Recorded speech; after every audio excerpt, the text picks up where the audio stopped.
PoK में सन्नाटा पसरा है। होटल खाली है, गेस्ट हाउसों में आर्मी ने डेरा डाल दिया है, बच्चों को स्कूलों में युद्ध सिखाया जा रहा है, पर्यटक लौटा दिए गए हैं और पाकिस्तान के माथे पर पसीना साफ नजर आ रहा है। क्या पाकिस्तान को भारत से डर लग रहा है? क्या पीओके में कोई बड़ी सैन्य कार्रवाई की तैयारी हो रही है? क्या वो घड़ी नजदीक है जब इतिहास फिर से करवट लेगा? नमस्कार, आप देख रहे हैं सीमा के पार की सच्चाई और आज की ये रिपोर्ट है पीओके में डर की दस्तक। पहलगाम हमला, एक चिंगारी जिसने भारत को झुलसा दिया। 22 अप्रैल पहलगाम धरती की स्वर्ग को आतंकियों ने लहूलुहान कर दिया।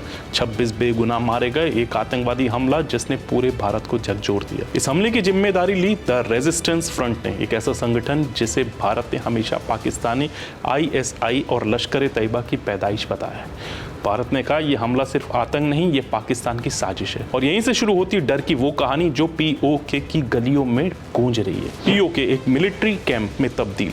हमारे पास जो रिपोर्ट्स आई हैं वो चौंका देने वाली है। पीओके के होटल और गेस्ट हाउस अब आम लोगों के लिए नहीं है, सेना के लिए रिजर्व कर दिए गए।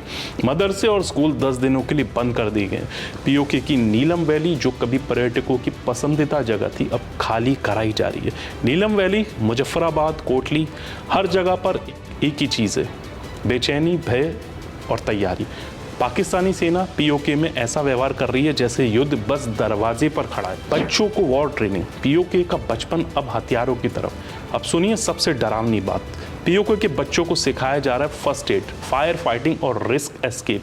स्कूलों के मैदानों में बनाए जा रहे इमरजेंसी मेडिकल ट्रेनिंग सेंटर।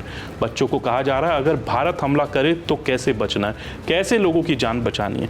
आप सोच सकते हैं एक ऐसा मुल्क जो अपने ही बच्चों को जंग की तैयारी करवा रहा हो वो कितना डरा हुआ होगा। भारत का रुख चुप्पी में भी है चिंगारी। अब बात भारत की। भारत ने किया बड़ा कदम, सिंधु जल संधि निलंबित, पाकिस्तानी नागरिकों के वीजा रद्द, दिल्ली में पाकिस्तानी दूतावास के सामने प्रदर्शन, एयर स्पेस बैन।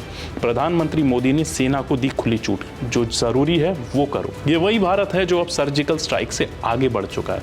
अब सिर्फ शब्द नहीं कदम भी बोलते हैं। पाकिस्तान की घबराहट कैमरे पर भी और कैमरे के पीछे भी। इधर पीओके में इमरजेंसी जैसे हालात हैं। वहां के नेताओं का कहना है कि अगर हालात बिगड़े तो हम इमरजेंसी लागू करेंगे। सोचिए एक ऐसा इलाका जो खुद पाकिस्तान के नियंत्रण में है, वहां के नेता कह रहे हैं हमें भारत से खतरा है।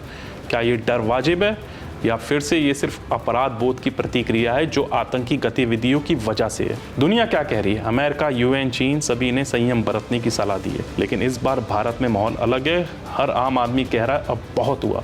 दुनिया देख रही है कि भारत अब सिर्फ सहता नहीं, जवाब देना जानता है। क्या वो इलाका जिसे हम दशकों से सिर्फ नक्शे में अपना कहते थे अब असल में हमारा बन पाएगा? सवाल जिंदा है, जवाब वक्त देगा। जय हिंद।